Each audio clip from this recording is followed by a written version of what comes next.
మానవ జాతి శాంతి మార్గాన నడవాలి. శాంతి ద్వారా, భక్తి ద్వారా ఒక సన్మార్గాన్ని సూచించి చెడు మార్గాన్ని వదిలి సన్మార్గం ద్వారా అభివృద్ధి పదం వైపు నడవాలి అని ఒక స్ఫూర్తిని నింపి ఈరోజు ఈ దేశంలోనే 15 కోట్ల మంది గిరిజనులకు ఆదర్శప్రాయుడిగా డాక్టర్ బాబాసాహెబ్ అంబేద్కర్ రచన ద్వారా ఇచ్చిన రిజర్వేషన్లనే కాదు, ఒక సామాజిక కట్టుబాటును మనందరికీ బోధించిన సంత్ శ్రీ సేవాలాల్ మహారాజ్ యొక్క జయంతి ఉత్సవాలు అధికారికంగా జరపడము తెలంగాణ రాష్ట్ర ప్రభుత్వ బాధ్యత అని చెప్పి నేను భావిస్తున్నా.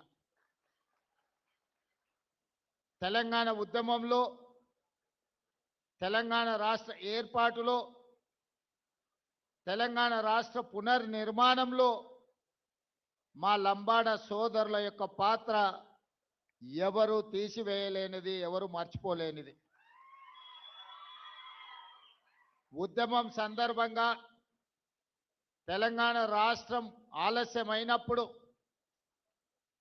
ఓ సురేష్ నాయక్, ఓ కవితా నాయక్ లాంటి వాళ్ళు ఆత్మ బలిదానాలు చేసుకొని తెలంగాణ రాష్ట్ర సాధనలో ముందు భాగాన నిలబడి ఉస్మానియా కాకతీయ యూనివర్సిటీలలో మా లంబాడ యువకులు ప్రత్యేకమైన పాత్రను పోషించి ఈరోజు తెలంగాణ రాష్ట్రాన్ని సాధించింది.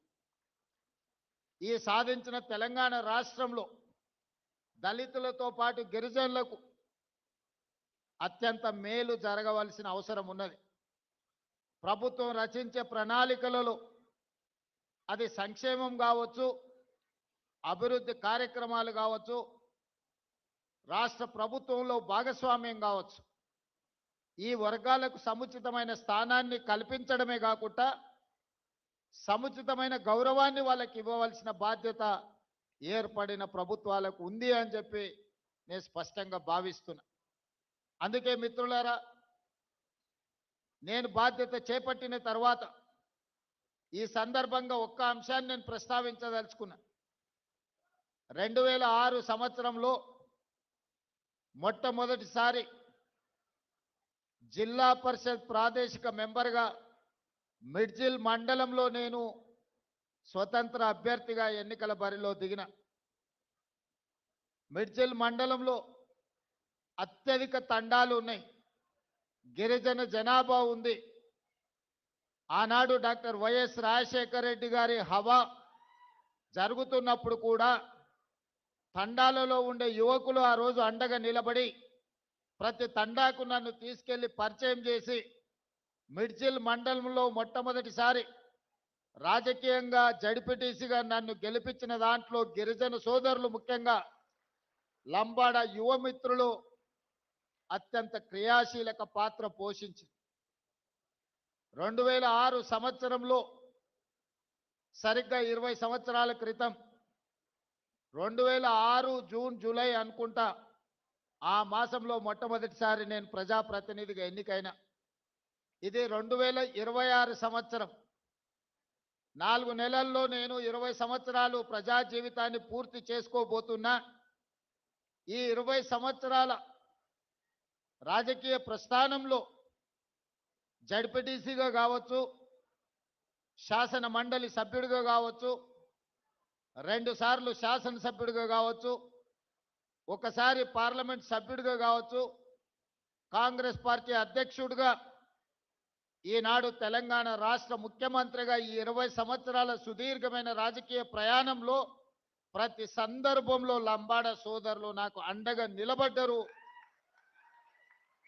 ఈనాడు వివిధ వర్గాలతో పాటు లంబాడ సోదరులు అండగా నిలబడ్డారు కాబట్టి అది మిడ్జిల్ మండలమైన, మహబూబ్ నగర్ జిల్లా స్థానిక సంస్థల ఎమ్మెల్సీగా అయినా, కొడంగల్ శాసనసభలో కొడంగల్లో ఎమ్మెల్యేగా అయినా గిరిజనులు, ముఖ్యంగా లంబాడ సోదరులు పూర్తి స్థాయిలో అండగా నిలబడ్డరు. ఈరోజు ఈ హోదాకు రావడంలో మీ వంతు సహాయము, మీ వంతు అండదండలు ఉన్నాయి. అందుకే ఈనాడు ఈ వేదిక మీద నుంచి మా మిత్రులు అడ్లూరు లక్ష్మణ్ గారికి నేను ఆదేశాలు ఇస్తున్నా. అదేవిధంగా స్పెషల్ చీఫ్ సెక్రటరీ సవ్యసాచ్ ఘోష్ గారికి నేను ఆదేశాలు ఇస్తున్నా. తెలంగాణ రాష్ట్రంలో ఉన్న అన్ని తండాలకు బీటీ రోడ్లు వెయ్యాలి అని నేను ఆదేశాలు ఇస్తున్నా. ఈనాడు మా లంబాడ యువకులు చైతన్యంతో వివిధ జిల్లాలు వివిధ రాష్ట్రాలకు వెళ్ళి వ్యాపారాల రూపంలో ఆర్థికంగా ఎదిగినరు. తండాలో ఉన్న వాళ్ళు సైకిల్ మోటార్లు కొనుక్కున్నారు, బయటకు వచ్చిన వాళ్ళు కార్లు కొనుక్కున్నారు. సొంత ఊరికి వెళ్ళాలి అని అంటే వాళ్ళ తండాకి వెళ్ళాలి, తండలో ఉండే వాళ్ళ దాయాదులను కలవాలి అని అంటే వాళ్ళు కొనుక్కున్న సైకిల్ మోటార్ అయినా కార్ అయినా ఆ తండాలకు వెళ్ళలేని పరిస్థితి. వాళ్ళు బయట ఎంత గొప్పగా రాణించినా సొంత ఊరికెళ్ళి సొంత వాళ్ళని కలవాలనుకున్నప్పుడు రహదారులు లేని పరిస్థితి ఈరోజు మన రాష్ట్రంలో ఉంది. అందుకే స్పష్టమైన ప్రణాళికతోని నేను చీఫ్ సెక్రటరీ గారికి ఇన్స్ట్రక్షన్స్ ఇస్తున్నా. ప్రతి తండాలో పాఠశాల ఉండాలి, పాఠశాల భవనానికి మీరు ఏర్పాట్లు చేయండి. దాదాపుగా కొన్ని వేల గ్రామ పంచాయతీలను గత ప్రభుత్వం చేసిన అన్నది, కానీ ఏ గ్రామ పంచాయతీలో గ్రామ పంచాయతీ భవనం లేదు. గ్రామ పంచాయతీ భవనం లేకుండా గ్రామ పంచాయతీ సర్పంచ్ ఎవరైనా గిరిజన సోదరుడే అవుతాడు. అది గూడాలు కావచ్చు, తండాలు కావచ్చు. గ్రామ పంచాయతీ లేకుండా ఏ విధంగా వాళ్ళు పరిపాలనను ముందుకు తీసుకెళ్తారు? అందుకే గిరిజన గ్రామ పంచాయతీలో రాష్ట్రంలో ఎన్నుంటే అన్ని గ్రామ పంచాయతీ భవనాలు నిర్మించడానికి మీరు ప్రణాళికలు సిద్ధం చేయండి. అదేవిధంగా ఈ గూడాలకు ఈ తండాలకు కనీసం ఒక్కటైనా బీటీ రోడ్డు ఉండాలి. మీకు ఎవరైనా బంధువులు వచ్చినా మీ పిల్లలకి ఎవరైనా పిల్లని ఇవ్వాల్సి వస్తే పిల్లగాన్ని చూడడానికి రావాలంటే ఊరికి రావడానికి దారి లేకపోతే ఇక పిల్లని ఎవరిస్తారా మీకు? అందుకే ఖచ్చితంగా ప్రతి తండాకు రోడ్డు వేసే ప్రణాళికను ఈరోజు తీసుకోవాలి అని చెప్పి మా ట్రైబల్ సెక్రటరీ గారికి ఆదేశాలు ఇస్తున్నా. ఇదే కాదు, తాగడానికి మంచినీళ్ళు, అవసరమైన నీళ్ళ ట్యాంకులు, మిషన్ భగీరథ మీద వేల కోట్లు ఖర్చు పెట్టిన ఆదిలాబాద్ ప్రాంతంలో నేను పర్యటన చేసినప్పుడు చాలా తండాలకు గూడాలకు తాగునీరు ఈ రోజుకు రావడం లేదు. కొన్ని ప్రాంతాలలో కరెంటు కూడా లేదు. ఎందుకంటే ఫారెస్ట్ వాళ్ళు మీకు కరెంటు పోల్స్ వేసి మీ గూడాలకు తండాలకు కరెంటు ఇవ్వనివ్వడం లేదు ఫారెస్ట్ రూల్స్ ప్రకారం. అందుకే అన్ని తండాలలో గూడాలలో